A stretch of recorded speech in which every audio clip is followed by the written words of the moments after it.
Hi, and welcome to another episode of Hot Takes with me, the Silver Fox. We've got a few stories about the SNP today, as well as a couple of other interesting stories interesting to me anyway, that I saw that I want to do a sort of a video on. So it's going to be quite a busy day for me today. But before we get into it, there's a couple of things. Number one, very sad news about Paul O'Grady. I thought he was a marvellous presenter, genuinely a nice guy, and to die at 67, far too young. But we'll temper the sadness there with saying what a fantastic result last night for Scotland. The national side did ever so well. To beat former World Cup winners is no mean feat. You were going into the game, the players were probably going into the game thinking, God, this is a hell of a challenge. And to come away with victory with the full 3 points is absolutely astounding. Well done to Scott McTimoney. A goal in both halves. Marvellous. And a good clean sheet as well. So, hell of a game. Hell of a result. And sets up the Euro qualifications for next year. Absolutely prime. It's just one of those little flukes that happens in football every now and again, that makes it, a truly marvellous game. So, absolutely well done to the team and all the concerned, all the backroom boys, everyone who's played their part in last night's drubbing of the Spanish. And I don't know if you can deep fry paella, but I do hope that up and down the chippies of Glasgow tonight, they'll be offering some form of deep fried paella to celebrate. Anyway, back to today's stories. So we've got a couple. There's going to be a couple on Humza Yousaf because he provides so much entertainment. But there was a news story I noticed this morning, which I think just deserves a highlighting, just to show the measure of the man's calibre, if you will, because he is truly awful. And this is looking at one of his scandals from the past, but also his more recent record as the health secretary. So we're going to sort of sit there and pick him apart a bit. And this is on the morning, of course, where he's officially declared the First Minister of Scotland, where he goes along and he swears an oath to the King that he wants to depose, the King he wants to get rid of, turn Scotland into a republic. And that's fine. If Scotland wants to become a republic, that surely is up to the people of Scotland. I wonder if he'll put it to a vote. I don't think he would win one, if I'm fair and honest. But I don't think he can do that by diktat. I think he would need a referendum, number one. And also, number two, the hypocrisy of the man who swears an oath of allegiance to the very king he wants to get rid of. But hey-ho, we know we can't believe anything he says. But we'll have a look at this article and his sort of various nefarious history, just to sum him up, just on day one officially of his first ministership. Anyway, here goes. So, Humza Yousaf's worst political scandals resurface as he replaces Sturgeon as the SNP leader. He stands in for, deputises for Sturgeon, because make no bones about it, she is still pulling the strings in Scotland. Humza Yousaf, the new leader of the Scottish National Party, was once dubbed the Minister for Gaffs, and still indeed is. Having made blunders while Transport Minister and Health Secretary, and everything else. Don't just limit it to those two. The man is a buffoon. Humza Yousaf has won the first vote to be the new First Minister of Scotland, having secured a majority of 71 in the first round of voting. Yesterday, the SNP's Secretary Lorna Finn, is she the one who looks like Meatloaf? I can't remember. Announced that he had been elected the SNP's next leader, succeeding Nicola Sturgeon as party leader.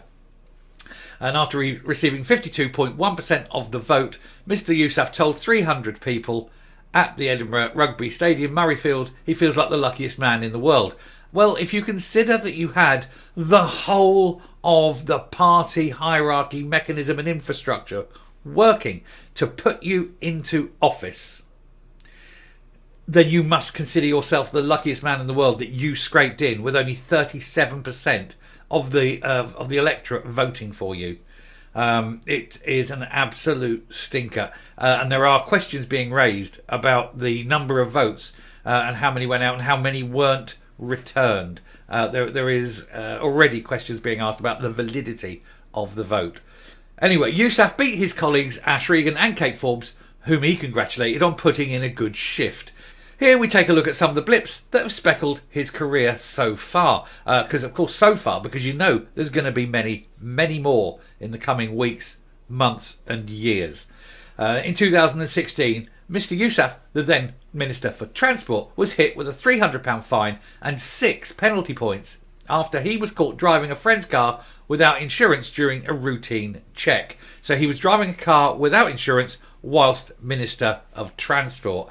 That alone should have caused him to be fired from his job. Or, had he got dignity, he would have resigned. Of course, he did neither, because he has no dignity. He has no respect for the Scottish people. It's all about me, me, me. The new leader said it was a genuine mistake. Yes, I'm sure it was, but it goes to show how much of a buffoon you are, that you will do something illegal while Transport Secretary, driving a car without insurance, and yet fail to resign from that position to make the optics look good. Wouldn't do it. No dignity, no self-respect. He added that the mix-up was due to the recent split with his first wife, the former SNP worker Gail Lithgow. He managed to get rid of her and get a new wife who was more ethnically pleasing to his eye, because obviously, given his quotes previously, there's far too many white people in Scotland, and he wasn't helping the situation by being married to one. So she obviously upset him by being white. Who knows? The then 31-year-old had thought he was insured to drive a colleague's car, but his policy update did not cover him, leaving him, quote, mortified when the police revealed he was not insured. He told the Sun, I will put my hands up. It's entirely my mistake, and whatever the fiscal says, I will agree to. I hope the people understand that this is a genuine mistake that happened during a difficult period of my life. It's not the only mistake, is it? Is it? No. But he didn't resign over the matter, and that, as you know, Minister of Transport, that's kind of the sort of thing that you'd be expected to do. Anyway, mesh campaigners who are seeking to a review of the products criticised Mr Yousaf earlier this year. For those of you who don't know, the mesh is that kind of thing that I'm going to try and put this in a delicate matter. It is a surgical device that is quite controversial. It causes a lot of can work, can be effective, but can cause an awful lot of problems. And it goes inside a body cavity, a lady's body cavity, to help kind of support and add structure. It's controversial because it can cause immense problems. Anyway, I don't want to go into too much graphic detail this early in the day. They claim that he has refused to meet them over the past 2 years. As they say, using mesh products in procedures has left them with chronic pain and disabilities. And the campaigner Rosanna Clarkin, 39, of the Scottish Global Mesh Alliance, said the former Health Secretary had been ignoring those affected by mesh procedures. Not easy to say.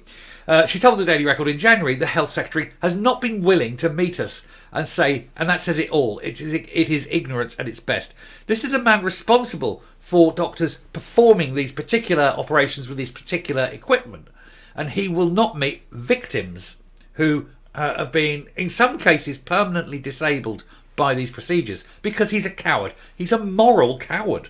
This is what it is. He doesn't like difficult situations. He doesn't like seeing people who've been damaged by his policies. People have been complaining about the mesh for a long time, and yet it's still going on. However, since Humza Yousaf became Health Secretary in 2021, she said, I've never had a meeting. We have been trying to have a face-to-face meeting with him for nearly 2 years so we can properly explain how the mesh has affected us and how dangerous it really is and why it needs to be suspended. And he, for 2 years, has dodged the meetings and refuses to even deal with any kind of suspension of this procedure because it's, quote, it's difficult, and also it's women's matters, and he has a problem with women. He has a massive problem with women because of his culture where men are superior in every way, and so he doesn't like to deal with any kind of lady problem. He is morally vacuous as well as being a coward. As Health Secretary, Mr Yousaf has faced criticism multiple times. He better get used to it, because he's going to get a lot more. Less than a month into the job, he was forced to apologise after he claimed that young children had been hospitalised because of COVID-19, a statement that was deemed appallingly misleading. I think the term they're using there is a complete and utter lie. He was lying because they were doing that fear, the campaign of fear. We'll come after your children. It's really it turns out COVID is absolutely no problem whatever for children. Their systems are so strong and so fit on it. It actually affected virtually none. It's a campaign of fear in order to control, because we all know that they can only use fear to control. They're not a dictatorial regime yet, and they cannot use, shock, physical force, the imposition of the V word. I can't say it on YouTube, I don't like it, but physical attacks by authorities on the people. They can't use that kind of thing, so they can only use fear and legal punishments, and that's what they did. They scared you into doing things, and then they prosecuted you into doing them, because it's not what they want. What they want is complete and utter control, and he was at the heart of it, and he lied. And again, did he resign because of his lies? I think the term is, did he fuck us like? In response, though, he did tweet, "My main message was to urge caution." It was not to urge caution, it was to impose fear. He said not to cause any undue alarm. He means the complete opposite. He meant to cause massive alarm. He said, "No regret if that was the case." No, he regrets being caught out. That's what it is. In summer of 2021, he was criticised by Conservatives for taking his then 12-year-old daughter to the Harry Potter studio. He was criticised for unbelievable and terrible judgment for visiting the Warner Brothers exhibition when the COVID-19 cases were on the rise. He has no idea of what optics are. He lives in a world where he is excluded from all the rules he imposes on everyone else, because he's an elitist. He doesn't care about the people he wants to rule over with an iron fist. Oh yes, the plebs can get on and sit in their little, communities. They can sit in their little bubbles. But me and my family and our friends, we're above all that. We can do what we like because we're the government. However, he hit back at critics, particularly the Tories, stating that the most important job he has is being a good father, stepfather and husband. Well, perhaps he should take time off his main job and go and do that, because he's not very good at his main job, is he? And I see, and being a good father is a way of showing your children that you're exempt from the rules that you bring in for others. Hypocrite? Yes, definitely. He added, "Your shadow public health minister, Sandesh Gulane," he said, "was at HP World at the same time as me. We bumped into each other and said hello. Well, that's fine. Let's have them both up in court and have them both punished according to the rules that he brought in." Later that year, he urged the public to think twice about ringing 999, advising when they only ring when absolutely critical. No, you ring when you think someone's life in danger. You're not a doctor. You're not allowed to decide what is critical. You aren't qualified to decide what is critical. You see someone in pain, you ring an ambulance. Let the ambulance service deem whether it's necessary or not. Imagine thinking, well, it looks all right, and then that person up and carks it because he's told you not to ring them. He's not even qualified. What the hell gives him the right to tell you what to do when he isn't qualified? He's an absolute failure in everything he does. He said, "I don't doubt that people do that because they're in a distressing situation, and I think most people only call when they are in that extreme distress. Of course they make that call and the ambulance service will get to you as quickly as they possibly can." But he was dubbed reckless and said to be taking a huge gamble with people's lives by those in opposition.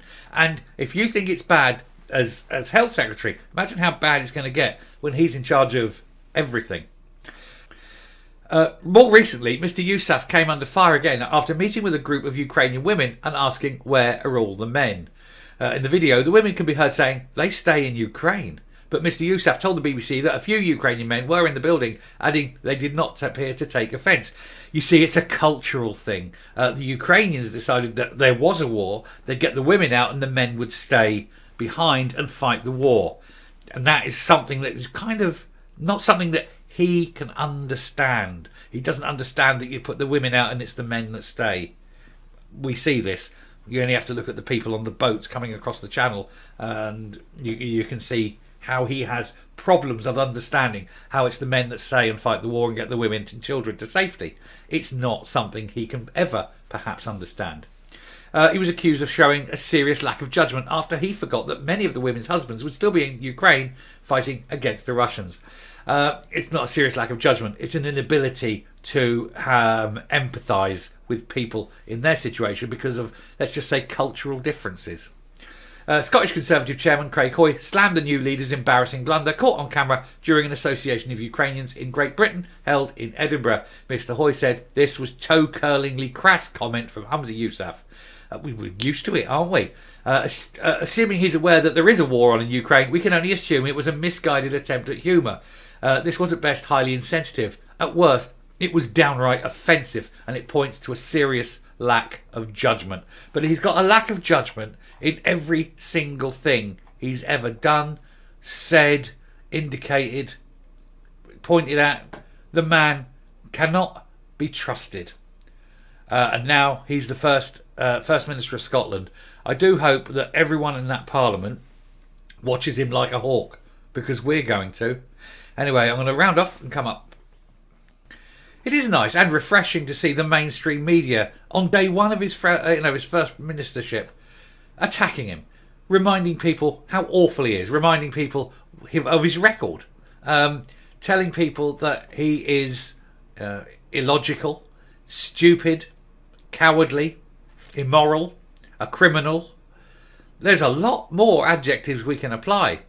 But it's day one, and this is what's happening to him already. Will he withstand the pressure? We must make sure this pressure is on him every day. We need to make every day of his office a living hell, because he is going to make the lives of people up and down Scotland a living hell with every policy that he is pursuing. Policies that even he must know are wrong, but he must pursue them to maintain the happiness of the Greens so that he can maintain his grip on power. And by his grip on power, I obviously mean Nicola Sturgeon's grip on power. It'll be interesting to see. But we are not going to let him off either. Thank you for watching this channel. This channel will be watching him. Anyway, there we go. If you like what you see and hear on the channel, please do hit that subscribe button right there and ring that bell for notification of future output. Leave a like, leave a comment, please share the video, and until next time, stay safe, stay well, keep watching the First Minister, and goodbye.